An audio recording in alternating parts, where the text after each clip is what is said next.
yaa xayra dayfin ataa bil bisri wal madadi ahlan wa sahlan wa tarhiban bilaa adadi.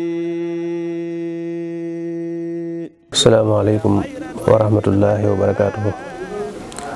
mbokki jullit yi noo ngi leen di nuyu bu baax, noo ngi leen di ziare ci weeru tedd bi. nu fas yéene àndaat ak yéen rek ci naafila ak bis bi ni nu ko baaxoo defee ci guddik fukkeel ak juróom gi nga xam ne moom la ñu dëgmal.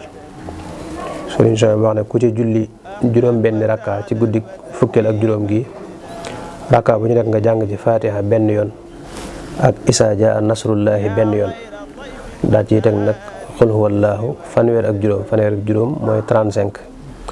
kon ma baamuwaat ko fatiha benn yoon, isaa jaa nasrullahi benn yoon ak xul huwallaahu ahad 35 muy fanweer ak juróom. nee na ku ko def ci juróom benn rakka yooyu des na nangu ak ay mbooleem xeeti julleem yëpp suñu borom dana ko nangu, yu mas a julli waaye mbooleem kooram yëpp itam suñu borom dana ko nangu. te lépp lu mu mas a def ci aw ñaawteef suñu borom dana ko soppil aw yiw, du yem ci jéggal ko waaye da koy soppil aw yiw. te xaraf wu nekk ci mbooleem saar yooyu mu wax nga xam ne moo ne ci saar yooyu mu isaa jaa xul wallaahu, suñu borom dana koy tabaxal njënne lu mag ci àjjana. dana mel ne itam ku fekk mboolem xeetu yonente bi sallallahu alayhi wa sallam yëpp mu jox leen aw ñam.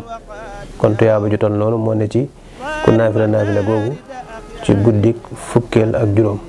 wassalaamu aleykum wa rahmatullahi wa barakaatuh. yaa xayra dayfin ataa bil bisri wal madadi ahlan wa sahlan wa tarhiban bilaa adadi.